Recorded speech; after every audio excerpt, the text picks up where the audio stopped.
রেওয়াজ তারা কতটা করেন আমি জানি না, মানে প্রতিভার দিক থেকে আমি বলবো হয়তো প্রতিভা ততটা নেই, কিন্তু নেট দুনিয়ায় তারা ভীষণ জনপ্রিয়। যদি গভীরে গিয়ে শিখতে হয় মানে পুরো জীবনটাও এনাফ নয়।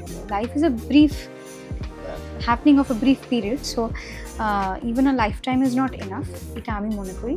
তো শেখাটা তো চলতেই থাকবে এবং শিখে গভীরে গিয়ে না জেনে যে কোনো বিষয়কে ট্রাই করে ফেলা বা এই যে একটা প্রবণতা যেটার কথা তুমি বললে, এই জিনিসটাকে আমি খুব একটা শ্রদ্ধা করি না।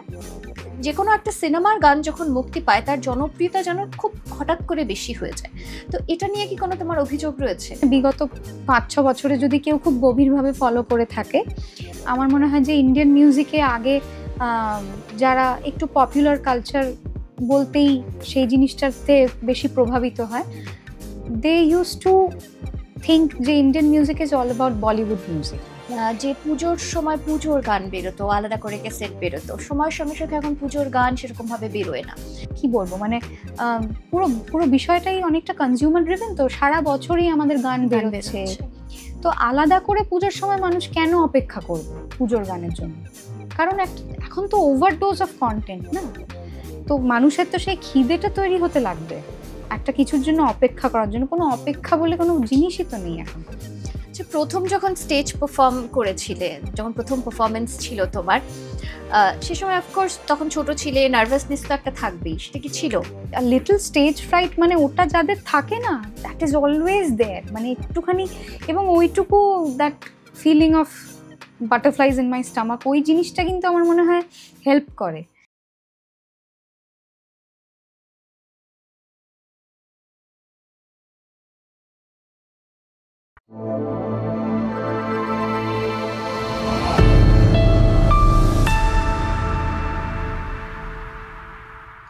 এই সোশ্যাল মিডিয়া প্রসঙ্গে আমার না বেশ কয়েকটা প্রশ্ন রয়েছে। আমার মনে হচ্ছে যে তোমাকে এটা করলে আমি বোধহয় সঠিক উত্তরটা এখান থেকে পেতে পারি। তবে এটা যাওয়ার আগে তোমার একটা গান শুনবো, কারণ অনেকক্ষণ হয়েছে আমরা শুধু কথাই বলছি আর তুমি রয়েছো গান শুনছি না। তো একটা গান শুনে নি। হ্যাঁ নিশ্চয়ই। কি শোনাচ্ছ বলো? আমার একটা অদ্ভুত জার্নি শুরু হয়েছে মানে লিরিসিস্ট হিসেবে। জিও হটস্টারের একটা মিউজিক্যাল সিরিজ আসছে হ্যাঁ জুনুন বলে, ওখানে কয়েকটা গান আমি লিখেছি, তো সেরকমই একটা গান একটু শোনাচ্ছি। प्रीत मोरी सतरंगी ख्वाहिश है, अतरंगी पी के बिना जीवन रास आए ना हो। प्रीत मोरी सतरंगी ख्वाहिश है, अतरंगी पी के बिना जीवन रास आए ना। আহা কি সুন্দর! তুমি যে গানগুলোই গাও প্রত্যেকটি সুন্দর। এই গানটা যখন শুনছিলাম তখন আমার মনে হলো যে তোমাকে একটা রিকোয়েস্ট করবো গান গাওয়ার জন্য পরে, আমি যে তোমার। ভীষণ ভালো লাগে গানটা। আচ্ছা, যেটা সোশ্যাল মিডিয়ার কথা বলছিলাম, এখন নেট দুনিয়ায় বা সোশ্যাল মিডিয়ায় এমন অনেক গায়ক গায়িকারা রয়েছেন যারা নিজেরা গান গাইছেন, মানে প্রতিভা, আমি আমি কাউকে এখানে জাজ করছি না, কিন্তু যারা সত্যি যে ধরনের রেওয়াজ বা যে ধরনের পরিশ্রম একজন ভালো গায়ক বা গায়িকা হতে গেলে করতে হয়, সেই ধরনের রেওয়াজ তারা কতটা করেন আমি জানি না। মানে প্রতিভার দিক থেকে আমি বলবো হয়তো প্রতিভা ততটা নেই, কিন্তু নেট দুনিয়ায় তারা ভীষণ জনপ্রিয়। ঠিক আছে, এরকম প্রচুর সোশ্যাল মিডিয়া খুললেই আমরা দেখতে পাই। তো এই সংখ্যাটা যে ক্রমশ বাড়ছে, এটা নিয়ে কি বলবে তুমি, একজন এতদিন ধরে শিখে যাচ্ছ, এখনো শিখছো এমন একজন শিল্পী হয়ে? শেখাটা তো একটা লাইফ লং প্রসেস, মানে স্পেশালি যে কোনো আর্ট ফর্ম, যে কোনো বিষয়ে ইনফ্যাক্ট যদি গভীরে গিয়ে শিখতে হয় মানে পুরো জীবনটাও এনাফ নয়। Life is a brief happening of a brief period, so even a life time is not enough, এটা আমি মনে করি। তো শেখাটা তো চলতেই থাকবে এবং শিখে গভীরে গিয়ে না জেনে যে কোনো বিষয়কে ট্রাই করে ফেলা বা এই যে একটা প্রবণতা যেটার কথা তুমি বললে, এই জিনিসটাকে আমি খুব একটা শ্রদ্ধা করি না। হ্যাঁ, ন্যাচারালি গিফটেড অনেকে হয়, সেই ব্যাপারটা আলাদা। গিফটেড হলেও তাদেরও কিন্তু একটা লার্নিং থাকে, তাদেরও একটা জানার আগ্রহ থাকে, কিন্তু একদমই মানে আমি যা করছি ভালো করছি, এই ব্যাপারটা হলে তখন আর গ্রো করা যায় না। আমার মনে হয় যে ওটা হয়তো ইনস্ট্যান্ট মনে হচ্ছে যে ও বাবা আমার প্রচুর ফলোয়ার্স বা আমাকে প্রচুর লোক দেখছে, বাট সেই লোকগুলোই কিন্তু আমি আজকে সাস্টেন না করতে পারলে অন্য একজন ইনফ্লুয়েন্সারের কাছে বা অন্য একজন আর্টিস্টকে তারা ফলো করবে। So it's very important to innovate. মানে আজকে প্রতি 5-6 বছরে যদি একটা আমার মধ্যেই চেষ্টাটা না থাকে যে আমি আমার অডিয়েন্সকে নতুন কি দিচ্ছি নাকি একই জিনিস করে যাচ্ছি, তো অ্যাটলিস্ট সেই চেষ্টাটা প্রত্যেকটা শিল্পীর থাকা উচিত। শিল্পী শিল্পী হয়, আমি ওরমভাবে বাইফার্কেট করব না যে যাদের অরিজিনালস আছে এবং যারা কাভার ভার্সনস গাইছে তারা শিল্পী নয়, এরকম কিছু নয়। শিল্পী শিল্পী হয় এবং ভালোটা থেকেই যায়, ভালোটা সবার চোখে পড়ে, কানে লাগে যাদের সেন্স আছে। এবং ভারতবর্ষটা খুব ডেন্সলি পপুলেটেড একটা কান্ট্রি, তো সেখানে পপুলেশনের মধ্যে শুধুমাত্র এক দিকটার কথা বললাম এবং আরেক দিকটার কথা এবার বলি, যারা কনজিউম করছে আর্ট তাদের দিকটা, আমাদের ইন্ডাস্ট্রিটা ভীষণভাবে কনজিউমার ড্রিভেন। কিন্তু একটা ধরো সাবস্ট্যান্ডার্ড জিনিস যেটা একজন সেন্সিবল কারোর মনে হচ্ছে যে এটা অতটা ভালো কোয়ালিটি নয়, কিন্তু অথচ প্রচুর মানুষ দেখছে, সেটা কেন দেখছে তারাই জানে, কিন্তু দেখছে, তো সেটা কিন্তু মানুষের সেটা এনগেজ করছে বলেই সেই জিনিসটা প্রাধান্য পাচ্ছে।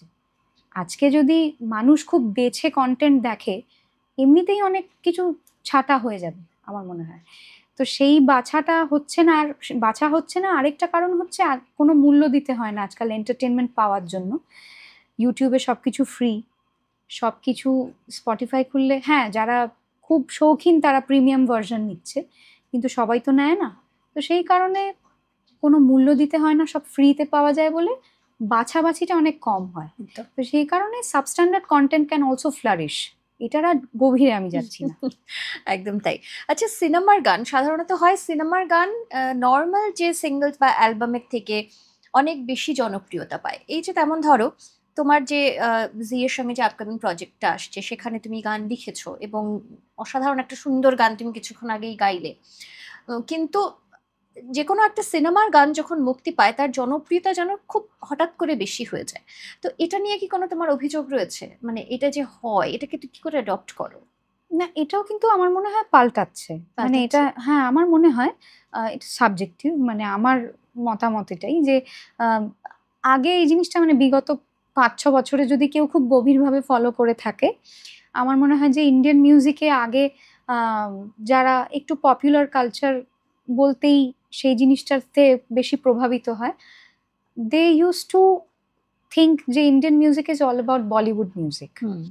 কিন্তু সেই ব্যাপারটা সিনেমার ক্ষেত্রেও কিন্তু এখন ওটিটি আসাতে সবাই সবকিছু দেখতে পারে। আজকে ঘরে বসে আমি একটা তামিল সিনেমা দেখতে পারি চাইলে, তো বা চেন্নাইতে কেউ বসে একটা বাংলা ছবি দেখতে পারে, ডাবড ভার্সন হোক বা যেটাই হোক। তো সেই অ্যাক্সেসটা থাকার জন্য ওই হিন্দি ইন্ডাস্ট্রির মনোপলিটা এখন শেষ হয়ে গেছে। এটা একটা দিক। এবং তুমি যেটা বললে সেটাতে আসি, যে সিনেমার গানের জনপ্রিয়তা কারণ আছে, কারণ অনেক বেশি হ্যামার করা হয় তাদের সিনেমার গানের ক্ষেত্রে। একটা ফিল্ম স্টারদের নিজস্ব ফেস ভ্যালু চলে আসে, সেটার কারণে তাদের ফ্যান বেসটা চলে আসে। তাছাড়া অনেক কর্পোরেটস থাকে, অনেক বেশি ফান্ডিং থাকে একটা সিনেমার গানকে প্রমোট করার পেছনে, অনেক যেগুলো দরকার হয় সেই জিনিসগুলো অনেক বেশি রোবাস্ট থাকে। সেই মেশিনারিটা, প্রমোশনের যে মেশিনারিটা, দ্যাট ইজ মোর এফেক্টিভ সেই কারণে। এবং যেটা একটা ইন্ডিপেন্ডেন্ট গানকে হয়তো ওভার টাইম লোকেরা শুনলো বা চোখে পড়লো, সেই সময়টাকে পার করতে হয়, মানে খুব ইনস্ট্যান্টলি কিছু হয় না। ওকে, তো মানে জার্নিটা একটু ডিফিকাল্ট সেখানে, একটু ডিফিকাল্ট, একটু লং রান, বাট এখন অনেকটা পাল্টাচ্ছে। মানে ডিউ টু পিপলস অ্যাক্সেস, মানে অ্যাক্সেসের আরেকটা ভালো দিক হচ্ছে এটা, মানে লোকজন আজকাল সব কিছু দেখতে পারে। মানে যে কোনো রিজনাল মার্কেটেও কি কাজ হচ্ছে তুমি বাড়ি বসে আজকে খুঁজলেই দেখতে পারো, কোনো অসুবিধা নেই। আজকে মানে আমার কিছু মিউজিক প্রডিউসার বন্ধু বান্ধবরা, তারা নর্থ ইন্ডিয়ান ছেলে মেয়েদের মধ্যেও এই প্রবণতাটা এসছে যে আচ্ছা সাউথে কিরকম মিউজিক প্রোডাকশন হচ্ছে একটু শুনি তো, ওখানে কিরকম ব্যাকগ্রাউন্ড স্কোর হচ্ছে শুনি তো।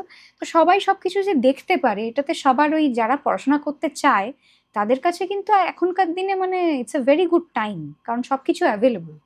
একদম। কোথাও কি কাজ করতে গিয়ে তোমার মনে হয় বা মনে হচ্ছে যে আগের থেকে এখন সিঙ্গলস, মানে ধরো আগে যেটা হতো যে পুজোর সময় পুজোর গান বেরোতো, আলাদা করে ক্যাসেট বেরোতো, সময়ের সঙ্গে সঙ্গে এখন পুজোর গান সেরকম ভাবে বেরোয় না। এখন হয়তো সিঙ্গার্স বেরোচ্ছে, অনেকেই নিজে গান লিখছেন, সুর দিচ্ছেন, গান করছেন, কিন্তু সেই সংখ্যাটাও কিন্তু আস্তে আস্তে আমার মনে হচ্ছে কমে যাচ্ছে। রাদার এখন অনেকেই পুরনো যারা শিল্পী রয়েছেন তাদের গান আবার নতুন করে রিভাইভ করে গাইছেন, এই সংখ্যাটা বাড়ছে। তো সেটা কি তোমার কোথাও এই ফিলিংসটা, মানে এর মধ্যে থেকে এই ফিলিংসটা হয়েছে কখনো? হ্যাঁ, আমার অনেকবারই হয়েছে, মানে বিভিন্ন ইন্টারভিউতেই পুজোর গানের প্রসঙ্গটা, স্পেশালি পুজোর সময় যখন আমরা ইন্টারভিউ দিই, তো পুজোর গানের প্রসঙ্গটা আসেই, কারণ ওটা তো আমাদের একটা, কি বলবো, একটা হেরিটেজ। তো এবং বাঙালি শিল্পী হিসেবে আমার মনে হয়, কিন্তু again it becomes a very, কি বলবো, মানে পুরো পুরো বিষয়টাই অনেকটা কনজিউমার ড্রিভেন, তো সারা বছরই আমাদের গান বেরোচ্ছে। তো আলাদা করে পুজোর সময় মানুষ কেন অপেক্ষা করবে পুজোর গানের জন্য? কারণ এখন তো ওভারডোজ অফ কন্টেন্ট না, তো মানুষের তো সেই খিদেটা তৈরি হতে লাগবে একটা কিছুর জন্য অপেক্ষা করার জন্য। কোনো অপেক্ষা বলে কোনো জিনিসই তো নেই এখন। একটার ঘাড়ে একটা জিনিস আসছে, সিনেমার ওপর সিনেমা, একটা ফ্রাইডেতে 5টা ভালো সিনেমা, এক মাসে 5টা ভালো গান। 5টাটা কম বলছি, আরো বেশি। ভালো গান কি খারাপ গান জানি, কিন্তু রিলিজ হচ্ছে। তো সেই কারণে there is no anticipation, there is no wait. তো অ্যান্টিসিপেশনটা না থাকলে ওরকম জিনিস আর, মানে শিল্পীদের পক্ষেও প্রডিউস করাটা, মানে মিউজিক লেবেলদের একটু এগিয়ে আসতে হবে। পুজোর গান যদি তারা রিভাইভ করে এই কালচারটা, বাংলায় যারা কাজ করছে সেই মিউজিক কোম্পানিরা যদি রিভাইভ করবে তারা তখনই যখন তারা সেটার মধ্যে বিজনেস পোটেনশিয়াল দেখবে। মানুষ যদি আলাদা করে সেই গানগুলোকে হিট করায় তখনই তারা করবে, আর তারা না করলে শিল্পীদের পক্ষে it's too much of N initiative. মানে আলাদা করে পুজোর গান বানাবো, করব, তারপরে সেটা আলাদা করে যদি জনপ্রিয়তা না পায়, যেটা আগে একটা মানে বিষয় ছিল যে মানুষ অপেক্ষা করতো, ওই গানগুলোই প্যান্ডেলে বাজছে। এখন to get those songs to that platform, মানে নতুন গানকে হিট করানো, এটা একটা সাংঘাতিক প্রসেস, মানে ভীষণ লং রান একটা ব্যাপার। তো ওই জন্য সবার পক্ষেই খুব ডিফিকাল্ট হয়ে যায়। মানে মানে যারা শুনছে তাদের কাছেও এত জিনিস আছে শোনার, তো ওই জন্য পুজো বলে আলাদা করে গান রিলিজ করার এখন খুব মাহাত্ম্য আছে কিনা আমার বলা মুশকিল। আচ্ছা, এবারে তোমার ছোটবেলায় যাবো, তবে তার আগে একটা গান শুনে তারপর তোমার ছোটবেলার গল্পে একটুখানি যেতে চাই। আচ্ছা, ওকে।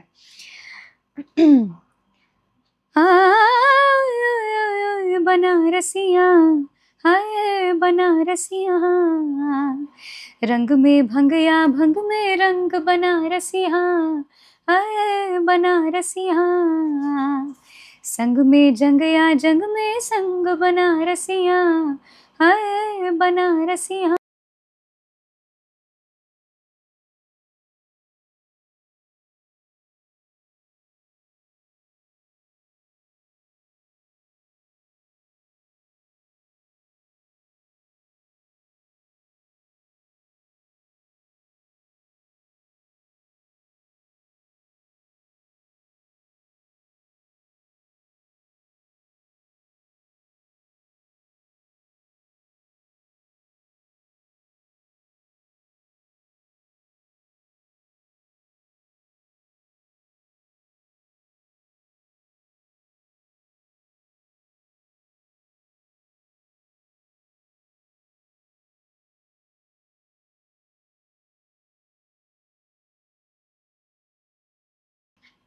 এখনো নিয়মিত রেওয়াজ করো? হ্যাঁ, রেওয়াজ তো করতেই হবে। কতক্ষণ রেওয়াজ করো এখনো?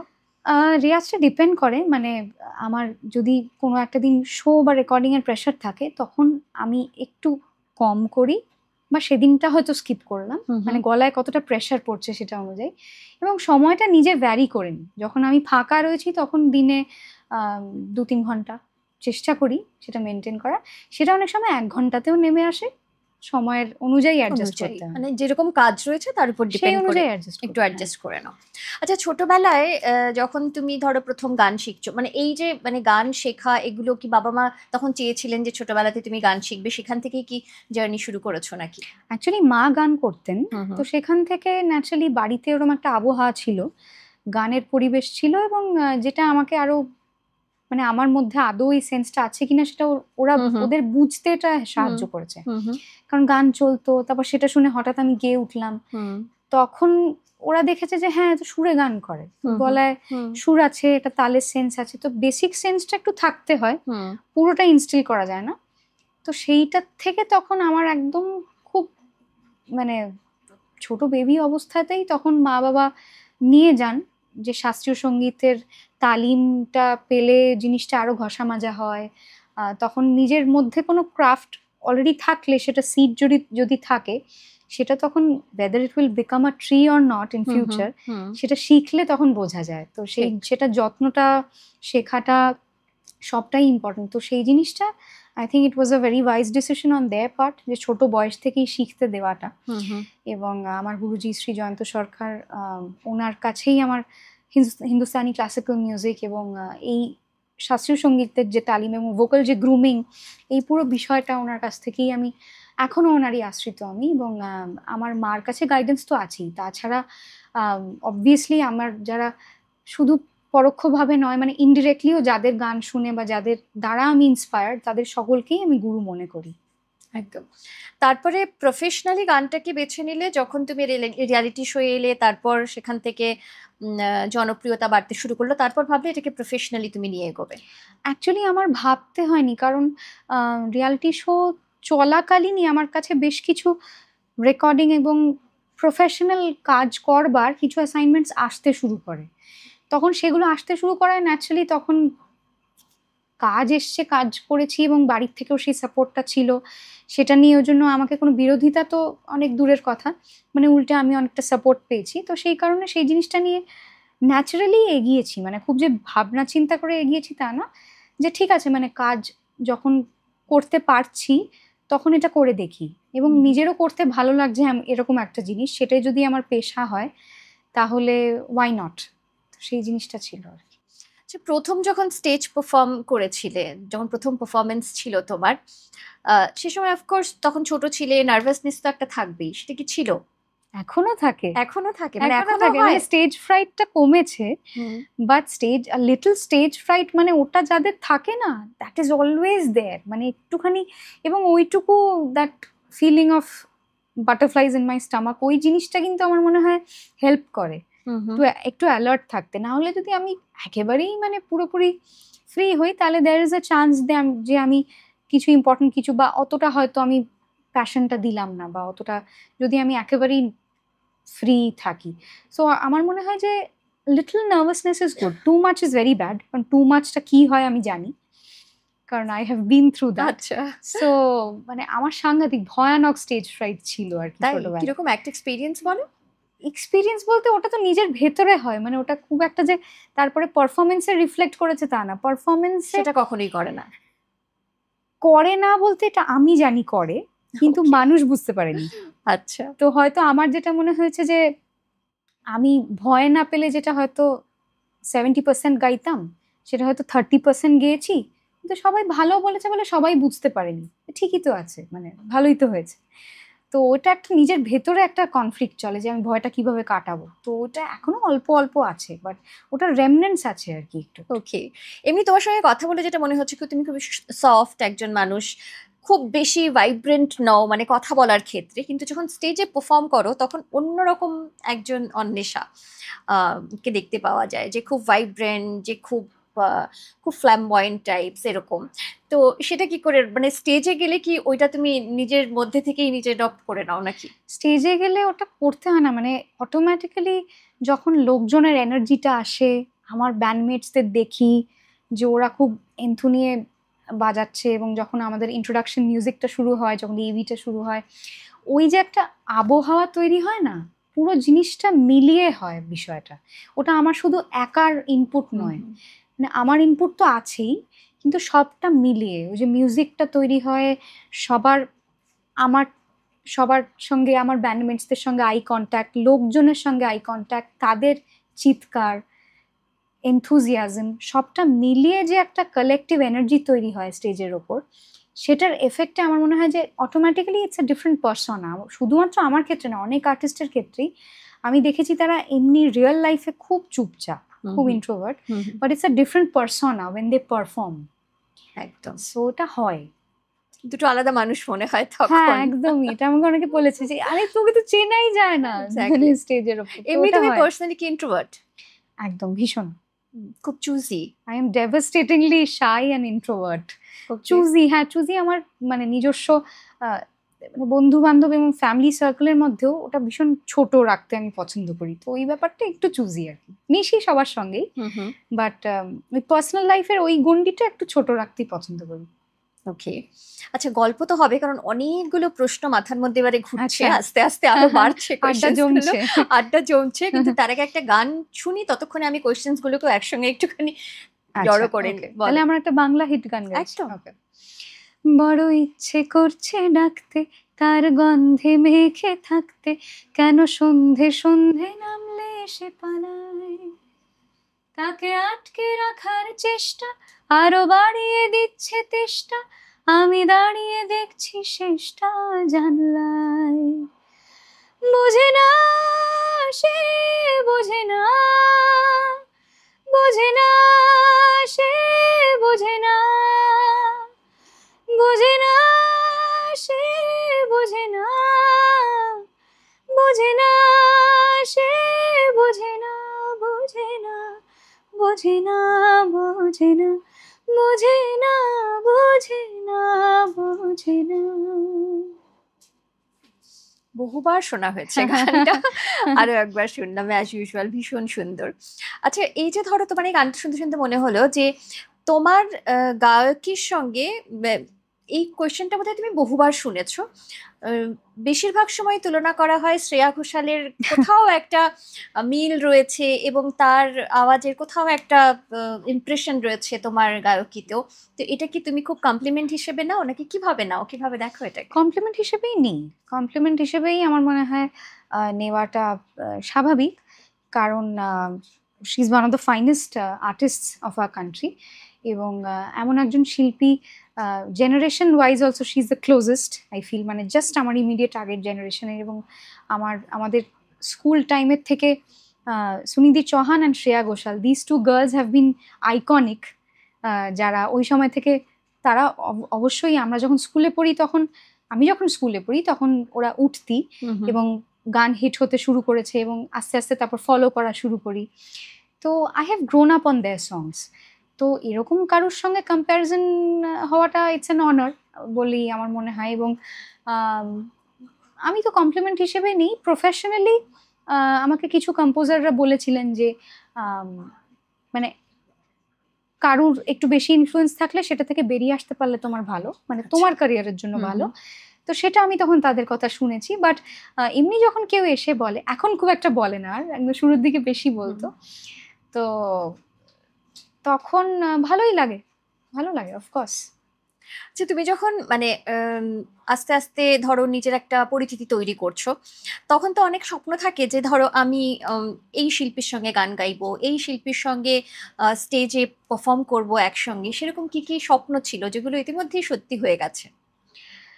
স্টেজে পারফর্ম করব এটা নিয়ে আমার খুব বেশি অ্যাসপিরেশন ছিল না, মানে আমি অভিজিৎ দা, শান দাদা, সোনুজি এদের সঙ্গে আমি মঞ্চ শেয়ার করেছি, এবং শঙ্কর স্যার এদের সঙ্গেও মঞ্চ শেয়ার করেছি, অ্যান্ড অনেকের নাম, যেই নামগুলো এই মুহূর্তে ফ্ল্যাশ করলো আমি নিলাম, অনেকের নাম নিলাম না, তাদের সঙ্গেও শেয়ার করেছি স্টেজ। বাট আমার যেটা স্বপ্ন ছিল যে আমি এদের সঙ্গে গাইবো, এদের সঙ্গে ডুয়েট গান গাইবো, তো সেইটাও আমার মানে আই হ্যাভ বিন লাকি যে সেই সুযোগগুলো আমার জীবনে এসেছে এবং সেগুলো স্বপ্ন পূরণ হয়েছে। আর এরকম কোনো শিল্পী যার সঙ্গে তোমার দীর্ঘদিন ধরে গান গাওয়ার ইচ্ছে রয়েছে এবং আগামী দিনে ইচ্ছে রয়েছে, সেরকম কারা রয়েছে, সেরকম কেউ কি আছে এখানে এখন? আছে, আই এম শিওর আছে। আই হ্যাভ সাং উইথ মানে এখনকার জেনারেশনের যারা, তাদের সঙ্গে এখন গাইছি। তাছাড়া সোনু নিগম, শান দাদা, শঙ্কর স্যার, উদিতজি, শানুদা, সুরেশ ওয়াডকর, ইনফ্যাক্ট আমি মুন্না আজিজের সঙ্গে একটা ছবিতে গান গেয়েছিলাম, so which is very like surreal for me, কারণ উনি এমন একটা যুগের মানুষ যে ওটা আমার হওয়ার কথা না স্বাভাবিকভাবে, বাট হয়েছিল, and I have been very lucky to have mate him also. তো জাভেদ আলী রয়েছেন, অরিজিৎ দার সঙ্গে তো অনেক হিটস আছে বাংলায়, সো অনেক নাম মিস করছি, তো এরকম ফেভারিটদের মধ্যে অনেকের সাথেই আমার ডুয়েট গান আমি গেয়েছি ইতিমধ্যেই। এবং আমি এরকম কিছু কম্পোজার্স আছে যাদের সঙ্গে এখনো আমি চিনি, বাট তারাও আমাকে চেনে, বাট এখনো কাজ হয়ে ওঠেনি। তো বিশাল শেখর আছেন, সালিম সুলেমান আছে। সো এইগুলো এই জায়গাগুলোতে মানে এই কম্পোজারদের সঙ্গে আমি কাজ করতে চাই, মানে I have been a fan ওনাদের কাজের ছোটবেলা থেকে। সো আমি চাই মানে ওনাদের কাজের আমারও একটা ফুটপ্রিন্ট থাকুক। ওকে।